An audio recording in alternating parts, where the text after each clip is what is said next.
Hey JE aspirants, welcome back. Let us discuss a fluid mechanics question. I have picked this question directly from my problem book.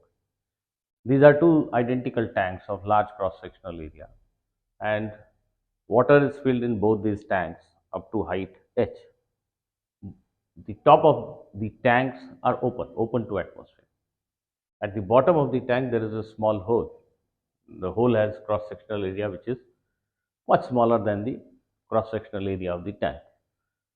Both the tanks have identical hole. But in the second tank, we have connected a pipe to this, we have attached a pipe to this hole.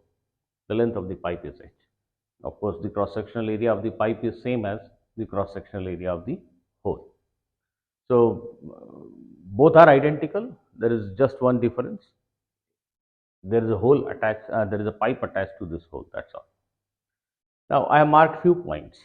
Just outside this hole, let us call this as point 1, and just outside this hole, inside the pipe, we are naming this point as 1 dash. 2 is a point that is at depth h below 1, and 2 dash is again a point that is at a depth h below 1 dash, which means 2 dash is just outside the mouth of the pipe. And obviously the liquid, the water is flowing through this hole, through this pipe. In both the cases, water is coming out. Now you have to tell me at which of these 2 points, 1 and 1 dash, the speed of flow is high. At which of the 2 points, 1 and 1 dash, the pressure is high. And the same question for 2 points, 2 and 2 dash. Comparing the speed at 2 and 2 dash, where will you see higher speed? And comparing pressure at 2 and 2 dash, where will you see higher pressure? Which means point 2 और point 2 dash में speed कहाँ पे ज़्यादा है, pressure कहाँ पे ज़्यादा है, 1 और 1 डैश में कहाँ पे स्पीड ज़्यादा है, कहाँ पे प्रेशर ज़्यादा है. हम सभी ये अज्यूम करेंगे कि ये फ्लो एक आइडियल लिक्विड का स्टेडी फ्लो है. Flow conditions are not changing with time. The flow is perfectly steady. Under such circumstances, under such assumption, we have to answer this question. Where is the pressure higher, 1 or 1 dash? Where is the speed higher, 1 or 1 dash? What about 2 and 2 dash? Where is the pressure higher if you compare between point 2 and 2 dash? And where is the flow speed higher, at 2 or at 2 dash? Okay, give it a thought. I'll just outline the basic thing, which is not very difficult to understand, but many of you do fail to understand. So let me give it a try, whether I can make you understand. Of course, this is a steady flow. Here, the water stream will be somewhat like this. Here, inside the pipe, the cross-sectional area of the water stream does not change. It cannot change. The pipe has cross-sectional area A, flow is steady, so means A1 V1 is equal to A2 V2 ensures that speed here and speed here must be same. That is very important. Whereas in this case, that is not guaranteed. In fact, at point 2, we will have higher speed than speed at point 1. Just because of Bernoulli's equation or energy conservation, whichever way you want to look at it. यहाँ पर speed यहाँ से ज़्यादा होगा, पानी ऊपर से नीचे आ गया. देखिए, जैसे ही पानी की स्ट्रीम हवा में आ गई, तो ये पानी की स्ट्रीम में प्रेशर क्या है? एटमॉस्फेरिक प्रेशर है.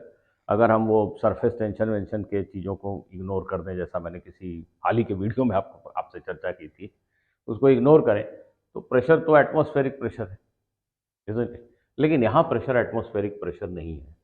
ये पानी का जो फ्लो हो रहा है, एक पाइप के कन्फाइंड जोन में हो रहा है. पाइप की दीवारें पानी के साथ इंटरैक्ट कर रही है, तो एक्चुअली जो प्रेशर है वो एटमॉस्फेरिक प्रेशर के बराबर नहीं लिया जा सकता. पर यहाँ हर जगह प्रेशर एटमॉस्फेरिक प्रेशर है. यहाँ भी एटमॉस्फेरिक प्रेशर, यहाँ भी एटमॉस्फेरिक प्रेशर. तो बर्नौलीज इक्वेशन सिंपली क्या हो गया? यहाँ की काइनेटिक एनर्जी और पोटेंशियल एनर्जी यहाँ की काइनेटिक एनर्जी और पोटेंशियल एनर्जी के बराबर है. प्रेशर तो सेम है दोनों. तो ऐसे मोटी बुद्धि से भी आप कह सकते हैं यहाँ से यहाँ आने पे स्पीड ज़्यादा हो जाएगी। तो यहाँ फ्लो की स्पीड यहाँ से ज़्यादा है, तय बात। यहाँ और यहाँ फ्लो की स्पीड सेम है। कॉन्टिन्यूटी इक्वेशन कहता है A1 V1 is equal to A2 V2। यहाँ भी कॉन्टिन्यूटी इक्वेशन कहता है A1 V1 is equal to A2 V2। पर यहाँ क्रॉस सेक्शनल एरिया बदलना अलाउड है, यहाँ क्रॉस सेक्शनल एरिया बदलना अलाउड नहीं है। समझ रहे बात? तो ओके, अगर हम बर्नौलीज इक्वेशन सपोज इस पॉइंट और इस पॉइंट के बीच में लगाते हैं, यहाँ से यहाँ के बीच में, तो आपको पॉइंट 2 पे स्पीड मिल जाएगी। या आप सभी को याद भी रहता है कि जो स्पीड ऑफ ई फ्लक्स है वो बर्नौलीज इक्वेशन की मदद से इस क्वेश्चन में ऐसा लिखा जा सकता है कि total height is h plus h। This can be treated as an orifice and height of water surface above this orifice is h plus h. So speed of efflux is this much. What about speed here? I said speed of efflux. efflux तो यहीं से हो गया, कुछ गड़बड़ सड़बड़ हो गया मेरे से। यहाँ पाइप है, यहाँ पाइप थोड़ी है यार। फिर भी ये बर्नौलीज इक्वेशन बिल्कुल वैलिड है। ये पानी का फ्लो हो रहा है, ऐसा स्टेडी फ्लो है ना। आप कोई एक स्ट्रीम लाइन ऐसा इमेजिन कर सकते हो। यहाँ और यहाँ के बीच में बर्नौलीज इक्वेशन लगाओगे ना, यही मिलेगा। यहाँ भी एटमॉस्फेरिक प्रेशर है, यहाँ भी एटमॉस्फेरिक प्रेशर। ठीक है, आप करके देख लो। हाँ, यहाँ स्पीड ऑफ इफ्लक्स एक सही वर्ड लग रहा है कि इस पूरे चीज को आप एक टैंक मान लो, ये ऑरिफिस है और यहाँ जो पानी निकल रहा है बाहर, ऑब्वियसली इसकी स्पीड तो इतनी होगी। तो यार यहाँ और यहाँ जो स्पीड है ना बच्चों, वो सेम है। अब कॉन्टिन्यूटी इक्वेशन कहता है कि यहाँ जो स्पीड है वही स्पीड यहाँ है, वही स्पीड यहाँ है, वही स्पीड यहाँ भी है। ऐसा क्योंकि क्रॉस सेक्शनल एरिया हर जगह सेम है। पर यहाँ ऐसा नहीं है। यहाँ क्रॉस सेक्शनल एरिया नीचे से ऊपर जाएंगे तो बड़ा हो रहा है। क्रॉस सेक्शनल एरिया बड़ा हो रहा है, मैंने स्पीड कम हो रही है। ठीक समझे? यहाँ की जो स्पीड है पूरे पाइप में सेम स्पीड है, यहाँ पे भी वही स्पीड है। लेकिन अगर हम यहाँ से यहाँ जाते हैं तो स्पीड बदल रहा है। ये स्पीड ज़्यादा है, ये कम है, ये और कम है, ये और भी कम है। तो डेफिनेटली V1 जो है वो V1 डैश से यहाँ पे जो स्पीड है उससे कम है। यहाँ पे फ्लो की स्पीड ज़्यादा है यहाँ की तुलना में। फिर से रिपीट, यहाँ जो फ्लो की स्पीड है वही हर जगह फ्लो की स्पीड है। यहाँ और यहाँ स्पीड सेम है। पर यहाँ से जब ऊपर जाते हैं तो स्पीड घट रही है, यहाँ स्पीड कम है यहाँ की तुलना में। तो पॉइंट 1 पे जो स्पीड है वो 1 डैश की तुलना में कम है। पहली चीज।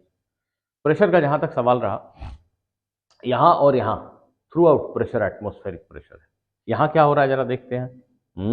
यहां तो एटमॉस्फेरिक प्रेशर है, ऊपर जाने से स्पीड नहीं बदल रही। तीन चीजों का सम कांस्टेंट है, pressure energy, kinetic energy, potential energy. Pressure P not, यहाँ पे स्पीड V, यहाँ पहुंचे speed V। Speed kinetic energy नहीं बदली, यहाँ पहुंचे काइनेटिक एनर्जी नहीं बदली। काइनेटिक एनर्जी को हटा दीजिए दिमाग से। प्रेशर और ग्रेविटेशनल पोटेंशियल एनर्जी के बारे में सोचिए।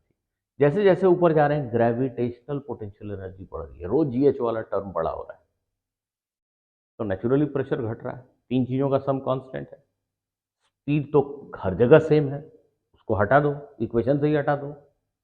तो भाई ऊपर जाने से रो GH बढ़ने पे हाफ रो V स्क्वायर कम होना चाहिए ना। स्पीड कम हो रहा है ना। गलत बोल रहा हूँ मैं? कुछ तो गड़बड़ सड़बड़ आप बोल रहे हो सर, क्या बताते रहते हो आप? हाँ ठीक समझे। अरे स्पीड तो सेम है हर जगह, ये हम पहले ही तय कर चुके हैं। यही समझना है। एक बॉल को ऊपर फेंका और बर्नौलीज इक्वेशन, दोनों में क्या फर्क है? बॉल को ऊपर फेंका, काइनेटिक और पोटेंशियल एनर्जी का सम कांस्टेंट है। फ्लूइड के फ्लो में तीन एनर्जी का सम कांस्टेंट है, प्रेशर एनर्जी, काइनेटिक एनर्जी और पोटेंशियल एनर्जी। तो हमने ये कंक्लूजन ड्रॉ किया है कि काइनेटिक एनर्जी तो हर जगह सेम है। तो ऑब्वियस सी बात है कि हाइट वाली पोटेंशियल एनर्जी अगर बढ़ रही है तो प्रेशर वाली एनर्जी घट रही है। यहाँ एटमॉस्फेरिक प्रेशर है, यहाँ उससे कम, यहाँ उससे भी कम, यहाँ उससे भी कम, यहाँ उससे भी कम। जबकि इस केस में यहाँ से यहाँ तक हर जगह एटमॉस्फेरिक प्रेशर है। तो यहाँ एटमॉस्फेरिक प्रेशर है, लेकिन यहाँ जो प्रेशर है वो एटमॉस्फेरिक प्रेशर से कम है। मैं आशा करता हूँ कि आप समझ गए, या थोड़ा और सोचेंगे तो समझ जाएंगे। चलिए एक और यहाँ पे जस्ट एक हिंट दे के छोड़ रहा हूँ, अगर आपको समझने में मदद मिलती हो इससे। आपके घर में जो पानी का पाइपलाइन है, ऊपर छत से पानी नीचे आपके ग्राउंड फ्लोर पे आ रहा है, तो पानी के पाइपलाइन का क्रॉस सेक्शन तो यूनिफॉर्म है ना। तो A1 V1 is equal to A2 V2 तो कहता है कि यहाँ और यहाँ की स्पीड सेम है। पानी का जब एक टुकड़ा यहाँ से यहाँ आता है उसकी काइनेटिक एनर्जी तो नहीं बदली, लेकिन पोटेंशियल एनर्जी घट गई। कहाँ गई? कहाँ गई? प्रेशर एनर्जी बढ़ गई। यहाँ की तुलना में यहाँ प्रेशर ज़्यादा है। पानी ऊपर से नीचे आए या नीचे से ऊपर जाए कोई फर्क नहीं पड़ता, प्रेशर यहीं पे ज़्यादा है। सोच के देखो, वही सिचुएशन यहाँ है, यहाँ प्रेशर ज़्यादा, यहाँ कम, यहाँ कम, यहाँ कम, यहाँ उससे भी कम। आई होप कि आप थोड़ा और मेहनत करेंगे, अकल लगाएंगे तो मेरी बात को समझ जाएंगे। मिलते हैं अगले वीडियो में किसी और कॉन्सेप्ट, किसी और चर्चा के साथ। Good bye.